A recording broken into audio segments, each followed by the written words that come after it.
Welcome to our conversation on wine with Virginia's original viticulturalist, Thomas Jefferson. Please ask any questions you have in the comments and let us know where you're joining from.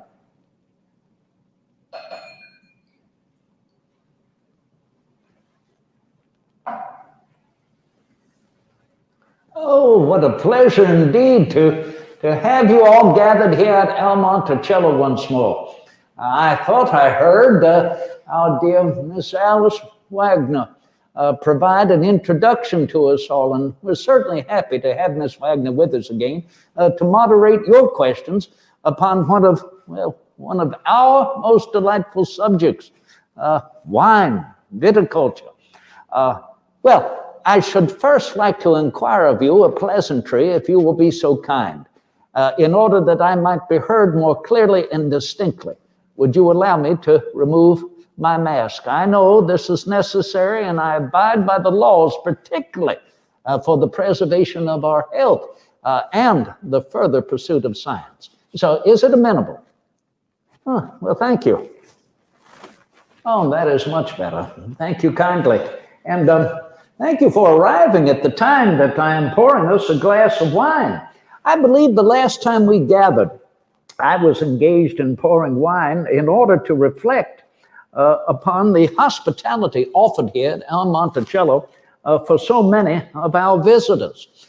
And I must tell you that I forgot to comment the last time that amongst our visitors was a gentleman, I'm told, who has gone on to attain high office, a gentleman from Kinderhook, New York, by the name of Martin Van Buren. I do recall that. He made eyes at my granddaughter. And then someone else, and I can readily know why I forgot him. This gentleman came to visit me in 1797. His name, Aaron Burr, sir. And as I wrote in a letter, he left before dinner because of a difference of opinion.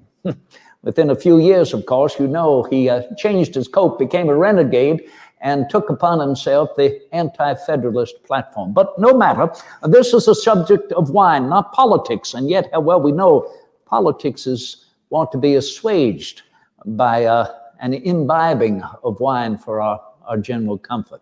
Well, I beg pardon, here I'm expressing too many opinions, and I would rather hear your questions. So, if you will, Ms. Wagner, our first question today amongst all our guests. Have you always preferred drinking wine over other drinks? And when did you develop your first taste for wine? Well, I'd like to say that I've always preferred drinking wine, but I must admit, when I was a young man, we had not the advantage in the colonies of Great Britain to enjoy fine and elegant wine. Remember, when we were the colonies of England, we were forbidden to trade with any kingdom of Europe north of the Cape of Finisterre in Spain. And so therefore, what was generally imported were the fortified wines. Those wines fortified in Madeira, Porto, the Canary Islands. So they were rather heavy wines and overly sweet. Now, I did have the advantage as a young man to attend the table of Royal Governor Francis Fauquier there in Old Williamsburg. Now, his family was of French lineage, and not only did Governor Fauquier provide an elegant table of French cuisine, but he also provided some very delicate red wine, French wine. So I did have that opportunity to taste elegant red wine when I was a young man, and developed further that taste when I was able to go to France. Now, after all of these years, I'm happy to say that wine has become a necessity of life with me. By doctor's prescription, I enjoy 2 glasses a day. That is what they allow me. And when I'm in the company of relations and good friends, I treble that. Now, I'm not going to deny these are small glasses, no more than about 3 ounces. I hear today that you enjoy rather, sizable goblets. Ms. Wagner, the next question. You mentioned just now importing wine. Greg wants to know if your wine was shipped in bottles or casks. Ah, Greg, you are quite knowledgeable, are you not? Yes, when I was growing up, the wine generally arrived in the colonies in great casks. They were also referred to as pipes, if you will, or tuns, T-U-N-S. Now, while I was in France and very observant of the viticulture there, I became aware that you never really know the precise volume of wine that you are both purchasing to be delivered in a pipe or a ton or a cask, as you would know the amount of wine if bottled at the source. And so, Greg, I will tell you, I immediately became a devotee of having my wine bottled at the source and thereby exported from the kingdoms of Europe here to our Virginia. Our next question. Why is wine so important at the dinner table at Monticello? Oh, my. Conversation. Important for amiable and relaxed conversation. Usually at the meal table, I serve, cider or beer. It is after the meal that the table furniture is removed, the cloth removed, and then the carafe put down, the wine poured and passed around the table. So this is when we enjoy, lengthy time in delicate conversation. I find it is also, a panacea for good health. And therefore, I think the serving of wine cannot help but to lift the tastes of our countrymen while at the same time preserving our health. Now, I say that simply because I've always considered the harsh liquors to be somewhat poisonous. And that is when taken well beyond medicinal purposes. Now, I'm not going to deny that is an element of barter, which is a general part of the commerce of farming, that stills are prevalent throughout all of Virginia and throughout our nation. So yes, there is the distilling of liquors, but wine is much more of an emolument, if you will, for our health and our spirits and good conversation. After all, citizens, no nation is drunken where wine is readily available, nor is one sober where wine is dear. The next question is why? Who serves the wine at Monticello and how do they do it? Well, of course, the enslaved are responsible for receiving the wine as it arrives here at Monticello.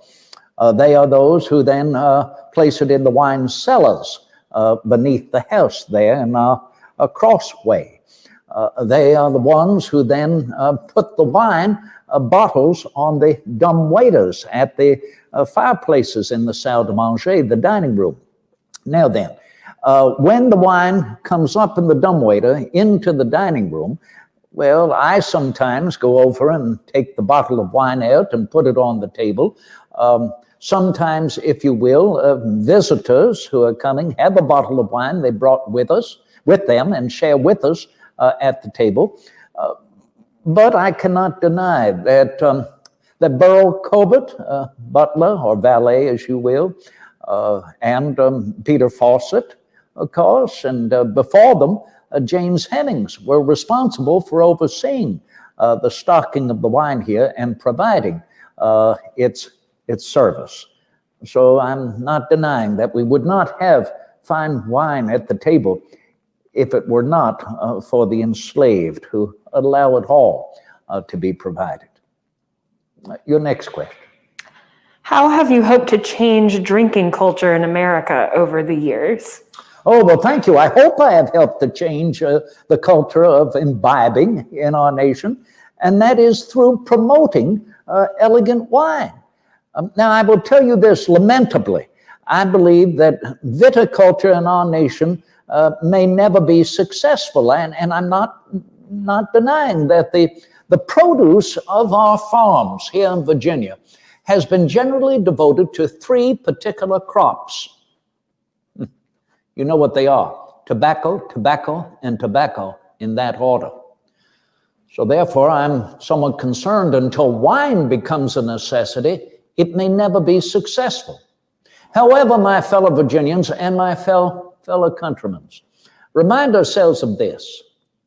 Here in our nation, our soil is composed of just the same elements that you find throughout the kingdoms of Europe, where the wine is cultivated for millennium. Our climate, if you will, our altitudes in certain parts, if you will, our precipitation, all of this is just as good in our nation to cultivate as fine a wine as you will find anywhere upon the globe. So I hope that we can better understand this through successive generations and succeed someday in being foremost upon this globe in the cultivation of wine. I remember Dr. Franklin used to say, wine is indication that our Creator loves us. Well, you mentioned Dr. Franklin there. Deborah wants to know if you correspond with any other wine enthusiasts across the country, like Dr. Franklin. Oh, well, it was through Dr. Franklin when I arrived in Paris that summer of 1784 that I was introduced to the coterie of gentlemen's salons.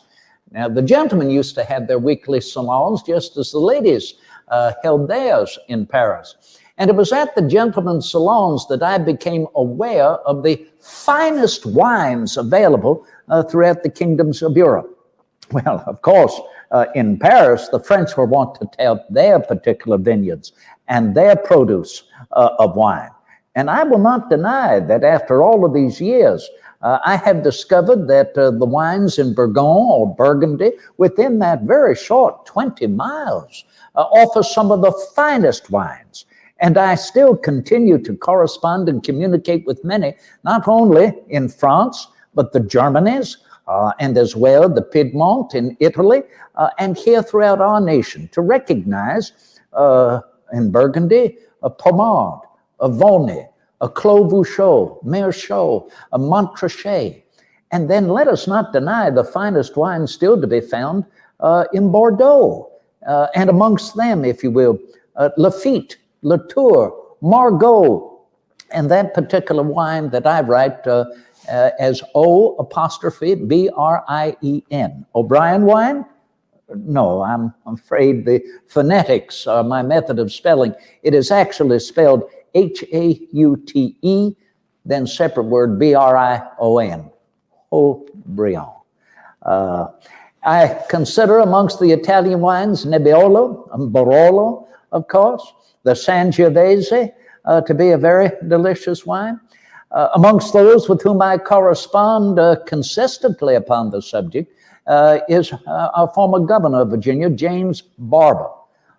Mr. Barber of Barbersville is one who is dedicated to viticulture, and what has succeeded with him, far more than I've ever been successful, is the cultivation of Sangiovese. So I would say, as I've corresponded with President Monroe, President Madison, and with our late President George Washington. Oh, was he not a devotee of champagne? Oh, he so enjoyed that wine.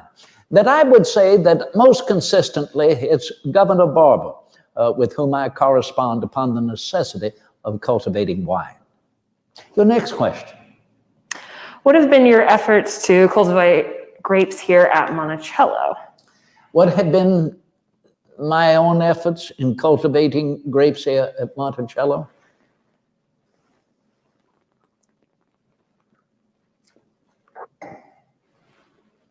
Generally, a failure.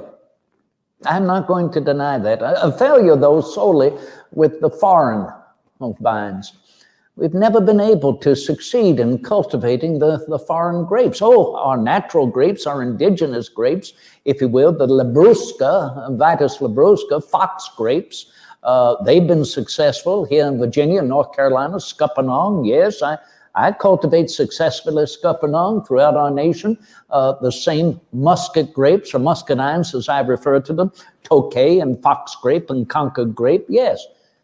But Cabernet, Sauvignon, Pinot Noir, generally unsuccessful. There appears to be something in the composition of our soil that denies the proper rooting of these foreign vines. So until we understand that, I'm afraid that I cannot admit that I am as accomplished in viticulture as I would want to be. Your next question. Since growing wine here did not go as planned, how have you encouraged the importation of wine to the United States? Well, I have encouraged the importation of foreign vines, beginning with the administration of His Excellency President Washington. I mentioned earlier how he was a devotee of champagne, and he quickly understood, as I provided for the importation of that wine to the president's house, that was when we were in Philadelphia, presented at the president's table, he understood that this was to ameliorate somewhat acute political differences of opinion. And that is what I said earlier, that wine is so conducive to good conversation. Now, you may wonder why the champagne to be imported, to be provided as influence in the president's house. Well, simply because champagne, as we call it, comes from the region of Champagne near Rheims. Now, curiously enough, the vignerons in Champagne cultivate white wine predominantly, and they drink that white wine somewhat dry. It is what we call Champagne, that is the Mousseau wines of Champagne. That is the gaseous white wines. And the reason that the vignerons cultivate the Mousseau white wine is because they know it can suffer exportation. It can be exported. It survives the ocean journey. And they also receive a premium for that. So very early on, I suggested this elegant, sparkling Mousseau wine, Mousseau being gaseous in the French reference, to be essential for improving the tastes of our countrymen. Now, if you will, the red wines of aforementioned vineyards, particularly around Bordeaux, the Margaux, the Lafite, the Latour, the Haut-Briand, yes, they successfully survived the ocean voyage, and of course, as we know, mature with time. But until there is some method of importing the elegant white wines, particularly of the regions south in Bourgogne, then I'm afraid we will be at a loss for enjoying that elegant wine of Europe. Your next question. So you've mentioned many different types of wine. Several people are wondering, do you have a favorite? My favorite wine. Well, I consider Bellet wine, B-E-L-L-E-T, of the regions around Nice, the French Riviera, to be perhaps the finest table wine, daily table wine available. I mentioned earlier the wines of the Piedmont in the Italies, and I think Nebbiolo to be as agreeable a wine. I've always enjoyed the elegant, silky aspect of Hermitage. That remains a favorite wine of mine. But until we can import the white Hermitage, then I'm afraid we're at a loss to all enjoy that as much as we can. Any wine with me that can be somewhat, dry and astringent. When I say astringent, I'm referring to rough, is agreeable. I enjoy it when it's silky and dry. Oh, that adds another aspect to it, does it not? I do enjoy some of the sweet wines. I'm not going to deny that some that is acid can be agreeable. So I am supposing with your question that truly it's up to one's own subjective opinion upon the subject. But then, of course, when you have more people gathered about the table and are enjoying certain wines, well, then they can afford you their own opinions and you will arrive at a general consensus. So two other of our guests, Jeff and Bronner, since we're talking about opinions on wine, ask, what's your opinion on port? Port. Well, port is elegant. I'm not going to deny that. I mentioned earlier in our confab that as a young man, I was most familiar with the Madeiras and port, that is the wines fortified in Porto. I'm not going to deny that there are some ports that age extremely well. Oh, good heavens, they can still be most agreeable after 100 years. So, yes, I would say port is welcome, always welcome at the table. And I'm not denying that I still enjoy a very good, elegant, and silky Madeira. So I would certainly not deny the ports by any means. Of course, when we're talking wine, where do you really draw the line? Your next question. Chris would like to know some of your thoughts about taxation of wine. Oh, my heavens. Well, here's the whole point. Why should we tax the important wines beyond what is necessary in order to improve the taste of our countrymen? I'm for a very light tax upon wine. And this is what concerns me because, as I mentioned earlier, no nation is drunken where wine is readily available, nor is one sober where wine is dear. And so if we're going to make the importation of wine dear to our nation simply because of heavy taxation, we're doing all of us a great disservice in that. So no, I'm not in favor of heavy taxation any more than I must admit I was in favor of that whiskey tax. Now that was an abomination. Remember that? Good heavens. You heard me say earlier that the distilling of liquors is a commodity of a farmer's barter, a bartering system. And so there back in President Washington's administration, I believe it was his first administration, he actually welcomed a tax upon whiskey. Well, the great urban distillers who distilled hundreds, if not thousands of barrels a day could well afford to pay that tax. But it was the farmer throughout our nation, particularly in Pennsylvania, who needed to distill as a necessity of their commerce and barter. They were the ones who were imposed upon. And they rose up. There was a whiskey rebellion. And I'll never forget it.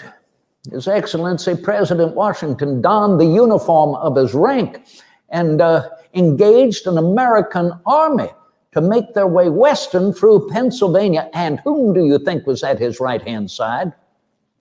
General Hamilton. But happily, when they arrived in the western regions of Pennsylvania, there was no one to greet them. All the farmers were back on their farms farming, providing for their immediate livelihood. And so that ultimately that whiskey tax amounted to naught. Your next question. Have you influenced any of your friends in their taste on wine? Yes, I think, as I mentioned earlier, I influenced the tastes of His Excellency General Washington. I certainly have influenced the tastes of my good friend and neighbor, James Madison, and my other good friend and neighbor, President Monroe. As I said earlier, I think I've been of great influence to Governor Barber, James Barber, up at Barbersville. And I hope I can remain of influence, not only to my neighbors and friends, but to our entire nation to continue to enjoy wine. You know, I will tell you something most interesting. It's not generally known. Someone who interested me and influenced me in viticulture was an Italian nobleman. His name was Filippo Mazzei, Mazzei. I have often referred to him phonetically in my Virginia dialect as Mr. Matsay, Matsay. But I remember when I first met him, it was in Williamsburg, Virginia. I was a young man. It was there in the summer of 1773. Senor Matsay had arrived on our shores with 10 of his own countrymen, referring to themselves as the Wine Company. Now, they were given letters of introduction by Dr. Benjamin Franklin to sail here and promote not only the cultivation of their foreign vines from the Italies predominantly, but also the cultivation of olive trees and the silkworm. Well, General Washington purchased some shares of Matze's Wine Company, but I went further. I invited Senor Matze to come out here to Albemarle County. And as my daughter, Mrs. Randolph, explains it, early the morning after he arrived, the two of us took leave and ventured all throughout the beautiful countryside of Monticello. When we returned, Mrs. Randolph says, the two of us had great beams, smiles, elation upon our physiognomy, and she knew that a contract, a deal, had been struck. And she was absolutely right. I afforded Senor Matze about 150 acres, which he named Colle, C-O-L-L-E, which in Italian means small hill, which is rather charming, is it not? It's but a short distance from Monticello, small mountain. And there, Senor Matze commenced the cultivation of his foreign vines. So very early on, he was the gentleman who influenced me more than any other until I had the opportunity to sail to France and then to be influenced through Dr. Franklin and the many gentlemen devoted to the success of viticulture throughout the kingdoms of Europe. The next question. What are some of your hopes for the future of viticulture in the United States? Well, I hope that I have been distinct in suggesting that our nation should be at the forefront of viticulture across the globe.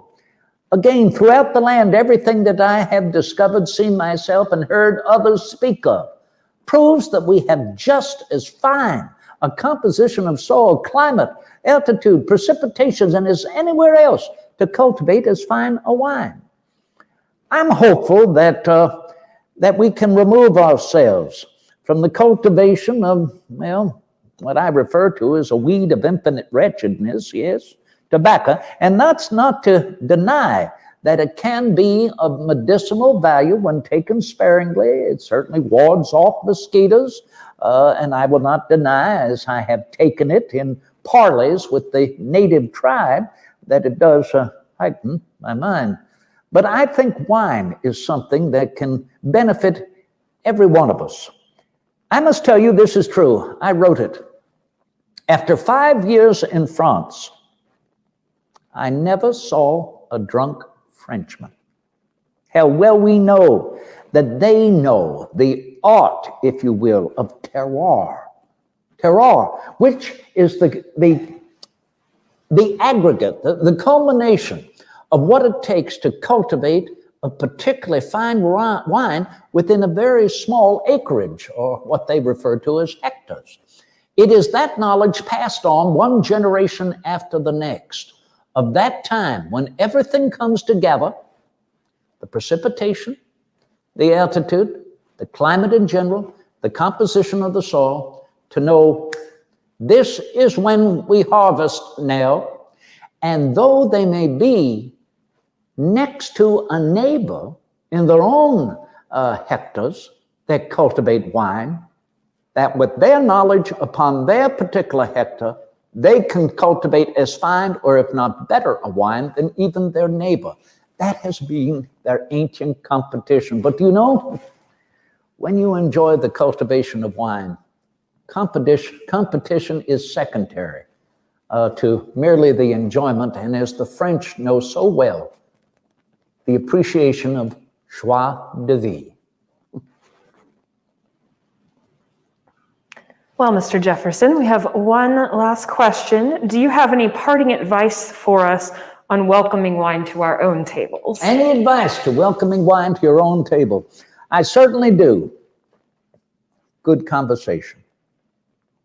I mentioned that earlier. I mentioned that wine has become a necessity of life for me, a panacea for ailments, conducive to good conversation. This is so necessary in a nation of citizens devoted to holding the reins of self-government. It is so necessary to our nation of citizens who want to preserve, if you will, our government as the servant of the people and not the master, that indeed we provide the energy for our nation. I think in good conversation, it allows us if you will, conversations to commence and continue upon all subjects under the sun. Is that not an element of the enlightenment of the mind of man?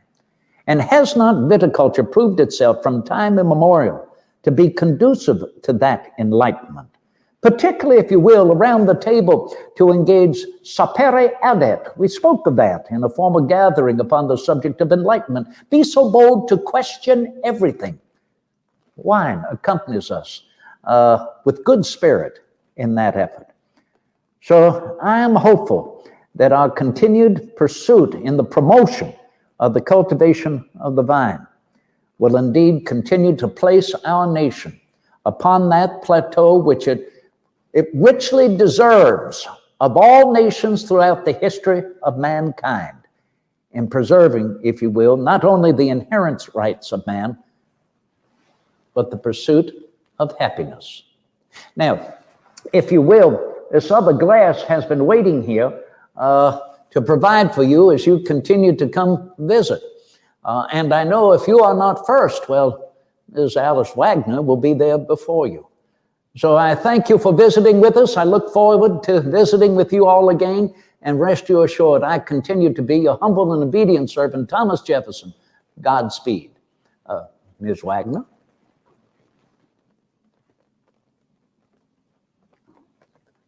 Thank you.